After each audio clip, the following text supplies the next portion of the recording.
Welcome to Motivation for Success. Hoping you enjoy this video. Fears, even the most basic ones, can totally destroy our ambitions. Fear, if left unchecked, can destroy our lives. Fear is an enemy. And let me tell you about some of the other enemies we face.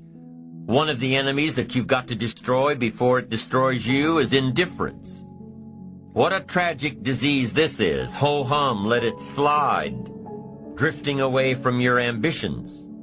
Here's one problem with drifting. You can't drift your way to the top of the mountain. Next one, an enemy inside all of us, indecision. Indecision is called the thief of opportunity. It'll steal your chances for a better future. Take sword to this enemy. Next enemy on the inside is doubt. Sure, there's room for healthy skepticism. You can't believe everything. But you can't let doubt take over. Doubt the past and doubt the future and doubt each other and doubt the government and doubt the opportunities and doubt yourself. I'm telling you, it'll destroy your life and destroy your chances and empty your bank account and empty your heart. Doubt is an enemy. Get rid of it. Next is worry. We've all got to worry some, but don't let it conquer you. Let it alarm you. Worry is useful. Step off the curb and one of those zealot taxis is coming. You've got to worry, but you can't let worry loose like a mad dog that drives you into a small corner, drive them into a small corner. Whatever's out to get you, you've got to get it. Whatever's pushing on you, you've got to push back. Illness is constantly testing the outer edges of your health plan. And if illness can find a weak spot, it'll muscle in and take the territory. Unless you've got enough discipline and power to say, I'm not going to let that happen. I'll work on my health plan enough to destroy it. The next enemy inside is overcaution, the timid approach to life. Timidity is not a virtue. It's an illness. And if you let it go and go, it'll conquer you. Timid people don't get promoted. They don't advance and grow and become powerful in the marketplace. Do battle with the enemy. Do battle with your fears. Do battle. Build your courage to fight what's holding you back. Do battle. Have the courage to fight back. Be courageous in your life and in your pursuit of what you want and who you want to become. Here are a few techniques to help build your courage. Number one, don't worry about things you have no control over. Don't spend your time thinking about all the bad things that might happen to you. Don't spend your time plotting and planning ways to make sure these things will never happen to you. Courageous people don't worry about the unlikely, things out of their control. Number two, face your fears before you start something. Make a list of the worst that could happen, and you'll probably see that it's not so bad after all. A friend of mine lost everything a few years back, home, cars, possessions, lost it all. So now, on her way back up, whenever she's faced with a tough decision, she asks herself, what's the worst that can happen? And guess what? She's already been through the worst and survived, so it's not an issue anymore. Now, you don't have to lose everything to lose that particular fear. But what I'm saying is, once you face your fear, you can move on. You'll see that you have the inner strength to deal with it. You'll probably never be faced with the situation at all. Why? Because you've already thought about it.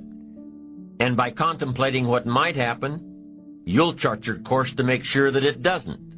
So the first courage-building technique is to put the remote possibilities out of your mind. The second, to face fears beforehand. And the third technique to build your courage is to imagine the alternative. See in your mind the end result of giving into your fear. Then really feel the gain of following your ambition courageously. See the difference. If you've been invited to address your national sales convention and are scared to death of public speaking, what should you do? Well, you could decline the invitation, or you could take some classes, read some books, and see yourself stepping up to a whole new league, increasing your opportunities for future success. Once again, it's your choice. Be fueled by your fears or face your fears. See, when you begin to understand and acknowledge your fear, and you go forth anyhow, you go forth in a spirit and a knowing that there's a way that you can begin to handle this. There's a way, what it is that you're seeking, that you have the capacity to handle it, to face it. And rather than feeling powerless, you begin to feel powerful. See, when all of the major downsizings that are taking place around this country, there are a lot of people who are biting their fingers in fear that they might lose their jobs. But there are few people who have decided within themselves, I'm going to make it. Some people are moving on their own. They feel within themselves, I've got what it takes to make it. They're not afraid about tomorrow because of what they feel that they deserve, because of what they feel that they can create for themselves. Because these people have decided there's a way. Where there's a will, there's a way for me to begin to create a way out of no way. When you have that kind of spirit, nothing can stop you. Nothing. What would your life be like as you look toward the future if you decided, I'm not going to allow my fears to stop me?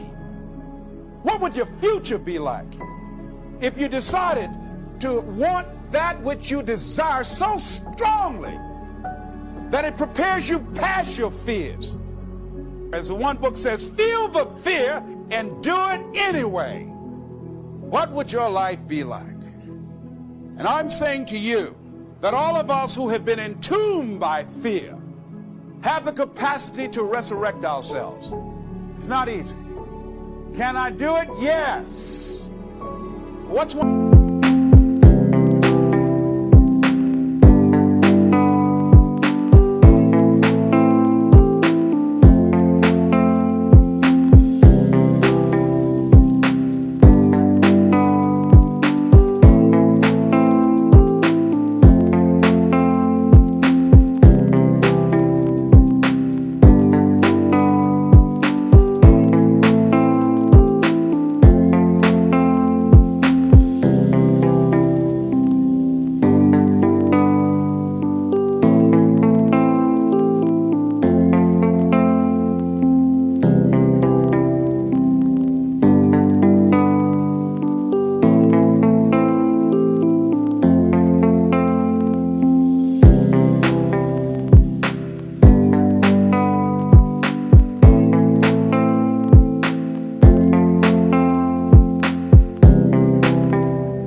Started.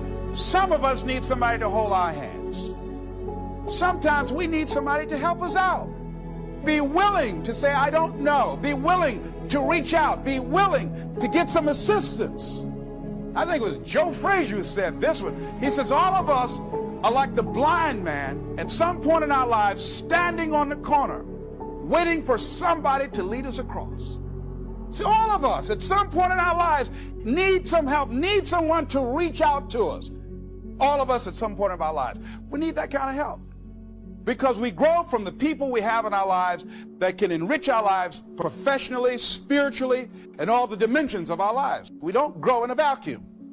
So as you look at yourself, what are the fears you have that maybe you need some help in strengthening yourself in that area?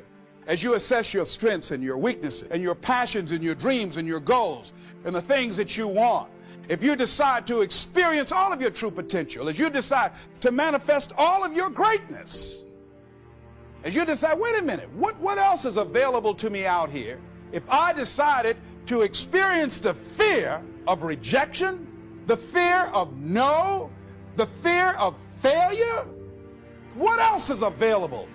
Of taking a chance, of fear of losing it all. What else is available to me that will bring some extra meaning and value?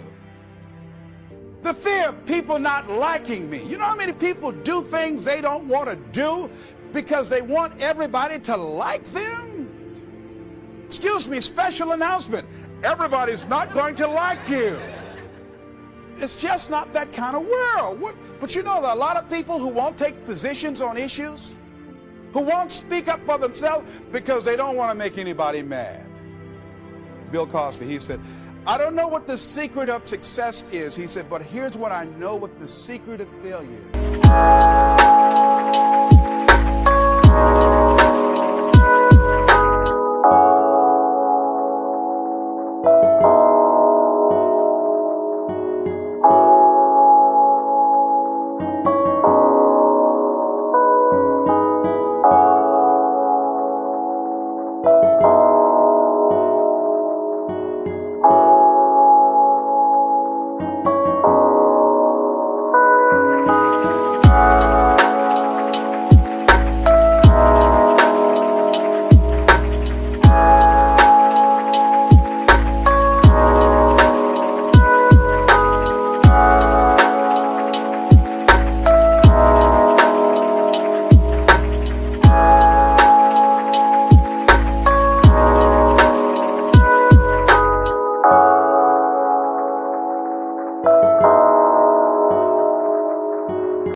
Trying to please everybody.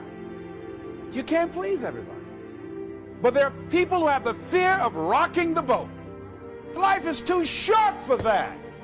Too short and unpredictable, moseying through. Not trying to disturb anything, not trying to shake anything up. You see, there are some people who have come through the universe and their level of contribution and the level of energy they manifest is so small, so inconspicuous, that when they go, you won't even know they left. But there are some people, because of their personality, because of the investment of their time and their energy and the impact they have there, that when they go, everybody will miss them. See, when Mother Teresa checks out, everybody will know. Nelson Mandela, everybody will know. Why? Because of their contribution. Thanks for watching. Subscribe not to miss the next videos.